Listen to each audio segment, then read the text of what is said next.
primeira igreja presbiteriana em Petrolina. Uma igreja para frequentar, muito mais uma família para pertencer.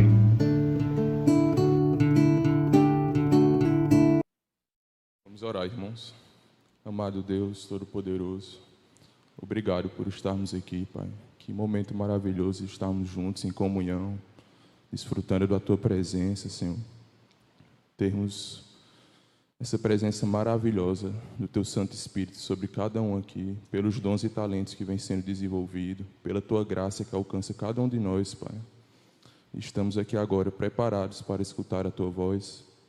Que o Senhor, através do presbítero César, use poderosamente, Senhor, para falar aos nossos corações, para continuar edificando a Tua igreja, que podemos sair daqui, Senhor, cheios de Ti, mais alegres e empenhados em Teu Evangelho, Pai. Que o Teu Santo Espírito prepare os nossos corações, as nossas mentes. Fale conosco, Senhor. É o que nós pedimos, no nome de Jesus. Amém, Pai. Queridos, graça e paz da parte do Senhor Jesus. Amém? Saudar os visitantes, saudar aqueles também que estão nos acompanhando pela internet. Davi já pregou e eu peguei minhas coisas e ia embora. Pregou muito bem, viu, Davi? Parabéns, parabéns. Deus abençoe vocês. Vamos abrir nossas Bíblias, por favor, em Marcos, capítulo 10. Nós vamos fazer uma leitura, Davi, nos versos 42, 43, 44 e 45, tá bom? Nessa noite de talento. Qual é o seu talento? Qual é o seu dom? Você tem usado? É também aí o violino? É um baixo? Eu soube até, pastor, que chegou recentemente um novo membro na igreja que toca baixo, né? Depois eu lhe falo quem é. Né? E outros que, quem sabe, outro tipo de talento, de dom, e que você precisa fazer o que com ele? Colocar em prática, né? Servir, colocar em prática. Todos encontraram aí Marcos, capítulo 10, versos de 42 a 45? Sim? Amém? Essa versão é a nova versão, Tiago? Nova versão internacional? Se puder colocar essa outra versão, eu agradeço, porque tem umas diferençazinhas que eu quero comentar. Ótimo, perfeito, sonoplastia abençoada, como diz o pastor nosso, pastor Ronilson. Vamos ler, queridos, 42, 10 do 42 a 45. Todos juntos, na sua voz. Jesus os chamou e disse: vocês sabem que aquele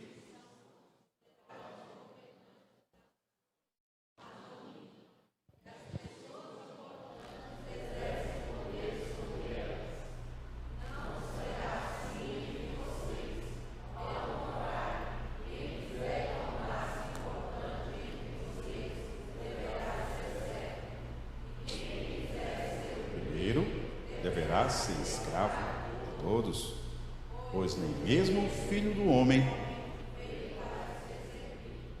mas para servir e dar a sua vida. Isso, perfeito.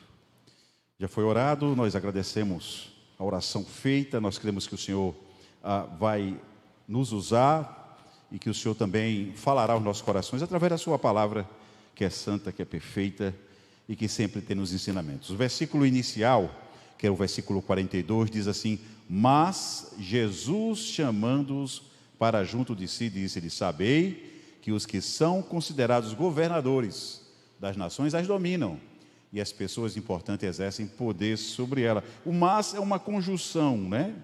Ela traz uma contrariedade, é um contudo, é um todavia. Essa parte, esse trecho, está dentro de um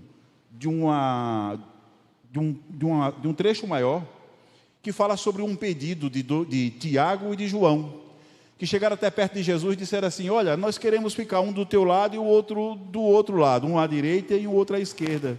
E o Senhor disse: você não sabe o que é que vocês estão pedindo.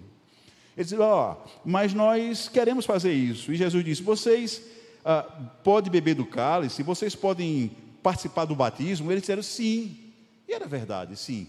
Ele disse: mas vocês não podem pedir isso que vocês estão fazendo, está sentado ao meu lado direito e o outro à esquerda. Ele diz no versículo 40: quanto porém ao assentar-se à minha direita ou à minha esquerda, não me compete concedê-lo. Não me compete. E por isso que vem um texto que nós lemos a partir do 42 a 45. Jesus explicando, 43 ele diz: mas entre vós não é assim. Pelo contrário, quem quiser tornar-se grande entre vós, será este que vos sirva. 44 ele diz: e quem quiser ser o primeiro entre vós, 44, coloca aí, Tiago, quem quiser ser o primeiro deverá o quê? Ser escravo de todos. Isso na versão do NVI, ser escravo de todos. Pois nem mesmo o Filho do Homem, aí finaliza com o versículo 45, pois nem mesmo o Filho do Homem veio para ser servido, mas para servir, mas para e dar sua vida em resgate de todos. É isso que está escrito? De muitos, de muitos. Queridos, todos nós que somos crentes somos chamados para servir. Todos nós que nos apresentamos, que fomos alcançados pela graça de Deus, somos chamados para isso, para servir a Deus e para servir aos irmãos. Agora, preste atenção numa coisa: quem serve se preocupa em fazer o bem ao outro, deixando de lado o egoísmo. E quando todos pensam dessa forma, servindo ao outro, a igreja se fortalece e a igreja cresce. Ou seja, quando a sua preocupação é a preocupação do outro e não somente a sua, mas você se preocupa com o outro, isso causa um efeito imediato sobre a igreja, que é o seu fortalecimento, é o seu crescimento. Servir é o que eu quero falar hoje, sobre servir. Servir é um ato de amor, mas também pode ser um dom.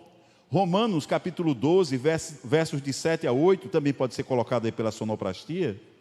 Romanos 12, de 7 a 8, diz assim: se o seu dom é servir, o que é que eu devo fazer? Sirva. Se é ensinar, ensine, pode seguir. Se é dar ânimo, que assim faça. Se é contribuir, que contribua generosamente. Se é exercer liderança, que a exerça com zelo. Se é mostrar misericórdia, que o faça com o quê? Faça isso com alegria. Pessoas com o dom de servir costumam ajudar as igrejas, ministério para a glória de Deus e podendo servir de maneiras diferentes. Se é de servir, que sirva. Faça isso. Jesus veio para servir. Embora sendo todo-poderoso, Jesus se tornou servo para nos salvar de nossos pecados. Filipenses 2, de 5 a 7, também deve ser projetado aí, diz uma coisa muito interessante. Filipenses 2, de 5 a 7. Leiam comigo, por favor. Seja a atitude de vocês que, embora sendo Deus, não considerou era algo que devia apegar-se. Continua. Mas, vindo a ser, tornando-se, vindo a ser servo. Há quem diga que o grande sacrifício de Cristo não foi ter morrido na cruz, comentário, mas sim ter se tornado homem, se esvaziar, né? E vinha a ser o quê? Servo, semelhante a homens, servir é o que o mestre nos ensina. Em João 13, aqui eu vou comentar com vocês, diz que antes da festa da Páscoa, durante a ceia, Jesus foi cear numa determinada casa, e durante já a ceia sendo servida, ele se levanta, ele pega uma bacia com água, ele tira a sua capa na versão NVI, coloca uma toalha entre ele, e vai em direção a cada discípulo, e lava seus pés. Cada discípulo que estava presente, ele lava os pés. E há um certo constrangimento em relação a isso. Porque aquele que é Senhor e Mestre, fez aquilo que qualquer um dos outros poderiam ter tomado essa iniciativa. Era costume entre os judeus, de toda vez que se adentrava a casa, até por conta das percatas, né, das sandálias empoeiradas, ter um servo, ter alguém que lavava os seus pés, para você adentrar a casa e sentar à mesa e poder ceiar. Mas eu não sei o que foi que aconteceu, a Bíblia fala aqui, cadê essa pessoa? Eu sei que todos sentaram, eu sei que foi apresentada a ceia, foi ministrada a ceia, e o pessoal começou a comer. e ninguém tomou iniciativa de antes se limpar. E Jesus faz isso. Eu sei que ele lavou os pés de todos os discípulos. Uma coisa interessante nesse texto é que ele lava os pés de todos os discípulos. Quem lavou os pés de Jesus? A gente não consegue perceber. Mas no capítulo 12 de João, desse mesmo evangelho, fala de que ele, mais uma vez, antes da Páscoa, vai na casa de alguém, uma pessoa muito querida dele, de Lázaro. E lá é servido também uma ceia. E lá não se comenta se lavaram ou não os pés. Então a gente pressupõe que os pés todos foram lavados. Mas mesmo assim, houve um momento muito, diria Jeremias Pereira, exponencial. Porque alguém, Maria, irmã de Marta, vai em direção a Jesus e lava novamente seus pés. Mas agora com o quê? Com perfume, não é assim? Algo exponencial. Ela lava com perfume os pés de Jesus e enxuga com o quê?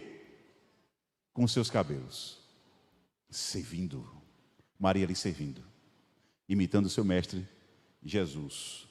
Servir é difícil para a igreja. Servir não é algo em que nós, às vezes, não gostamos de fazer. Sabe por quê? Porque mexe muito com o nosso ego, com o nosso ser, quem sou eu, não é? E o servir mostra em que posição você se encontra diante do próprio Jesus. O governo de Jesus não é mandar nos outros, mas servir aos outros com humildade e com amor. Lucas 22, 27, se puder projetar também é bom, porque aí os irmãos aproveitem e leem também. Leiam comigo, por favor. Pois quem é maior? O que está ou o que serve? Não é o que está à mesa, mas eu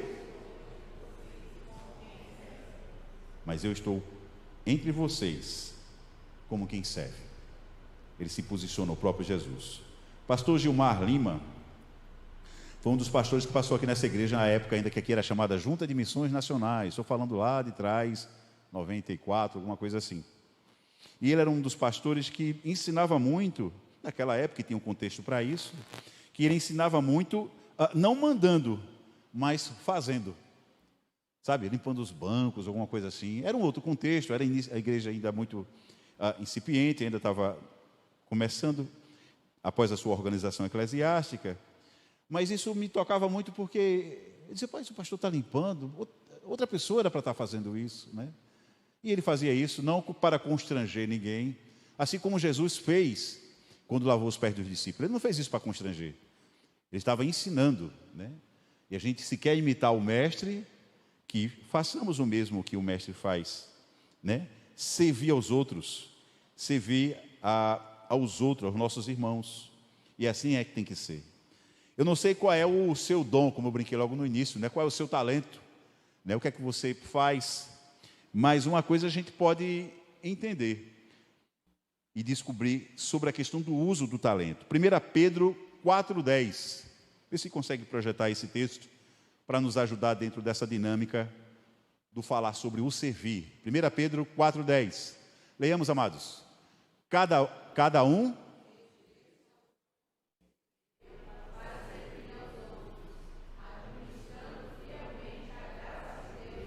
Isso, amor próprio. Isso, olha que interessante. Cada um exerça o dom que recebeu. Com que finalidade? Com que propósito? Servir aos outros. Então, pode ser que você não saiba qual é o seu dom, mas você pode descobrir o seu dom servindo ao outro.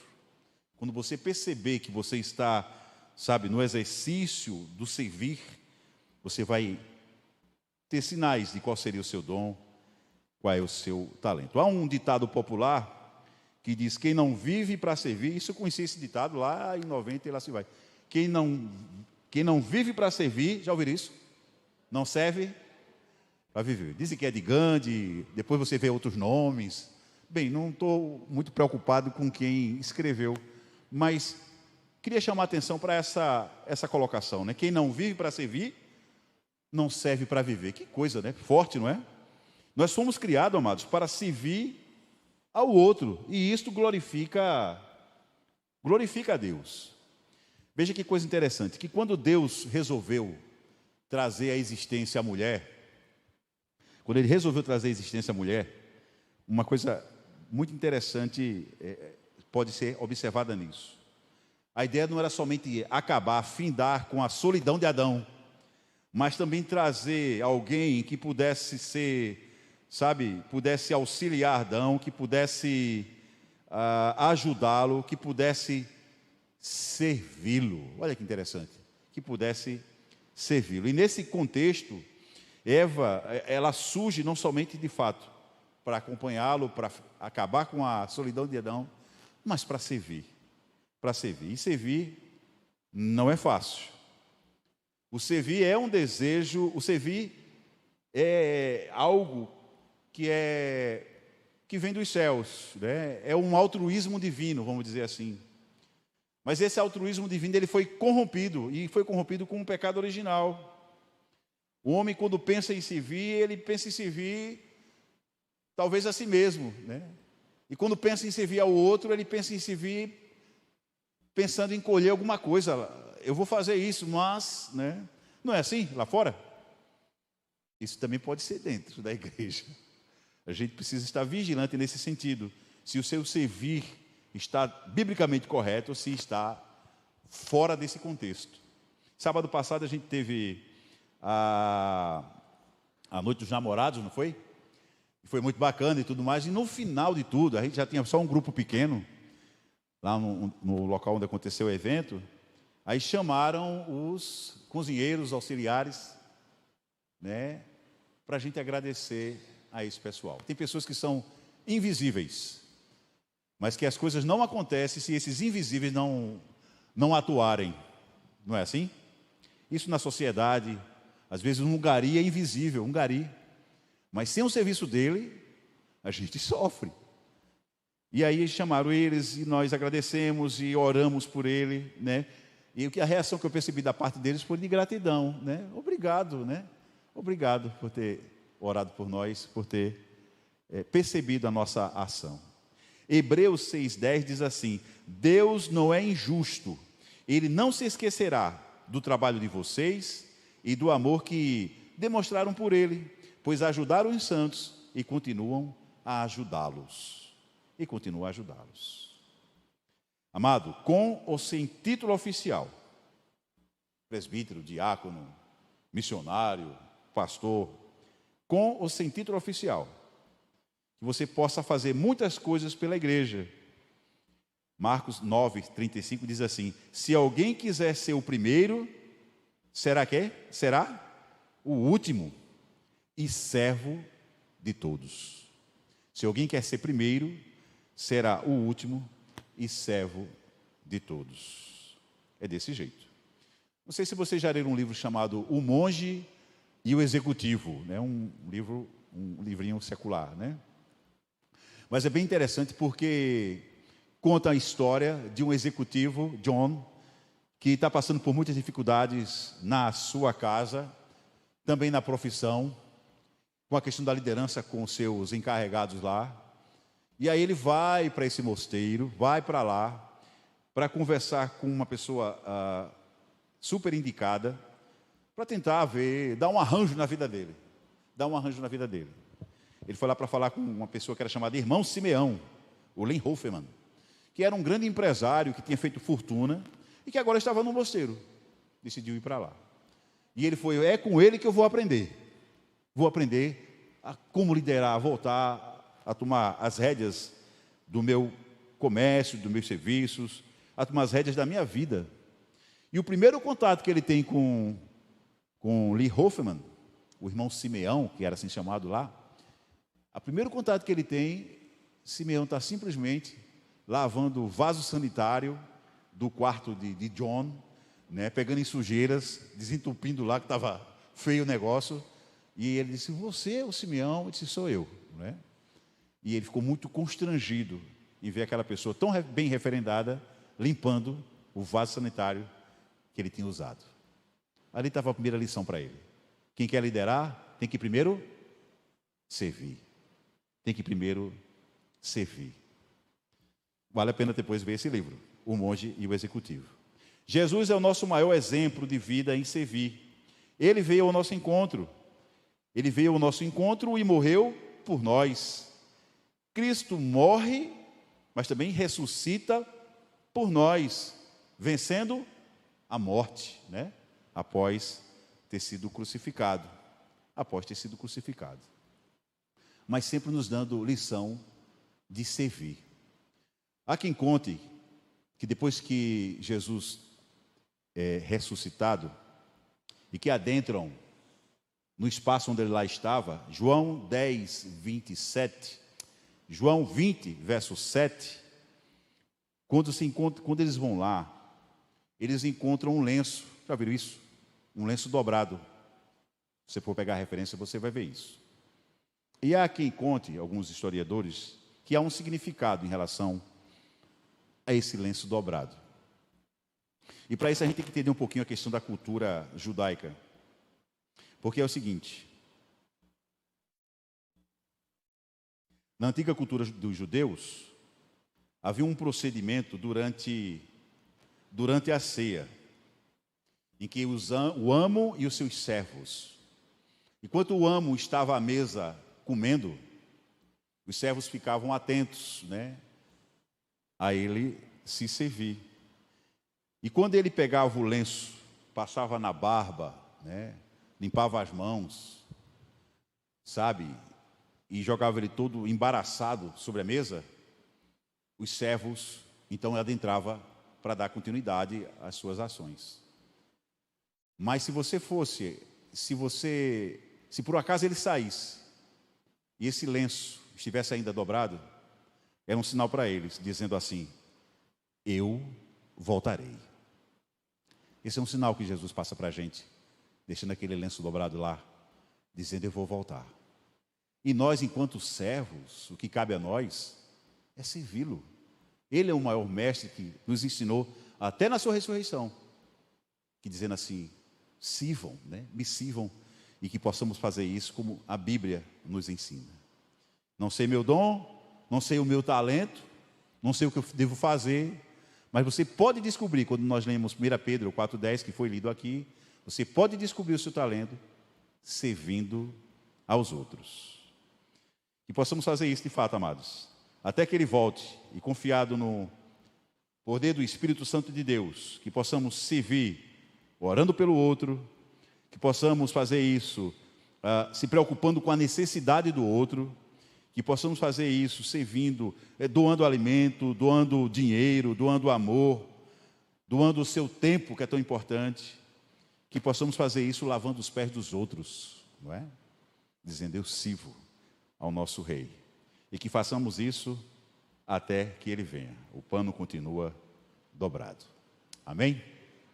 Vamos orar? Gracioso Deus, nós louvamos o Teu santo nome, te agradecemos porque o Senhor Todo-Poderoso, que nos amou desde sempre, se fez homem, se esvaziou, veio até nós, nos serviu, por amor a nós, por amor aos seus, e nos ensinou isso, lavando os pés dos discípulos, mostrando que o mais importante, quem quer ser alguma coisa, que sirva primeiro, e que possamos aprender isso, se de fato queremos servir ao Senhor com alegria, se de fato nós queremos glorificar o Teu nome como convém, e que possamos dessa forma então estar sendo útil e servindo de fato ao Senhor na Tua casa. Nos orienta, nos ajuda a não só estarmos sentados, a não ser somos espectadores, mas sermos protagonistas, para sermos atuantes, visando tão somente que o Teu nome seja glorificado para todo sempre. Essa é a nossa oração que fazemos. Em nome de Jesus, amém.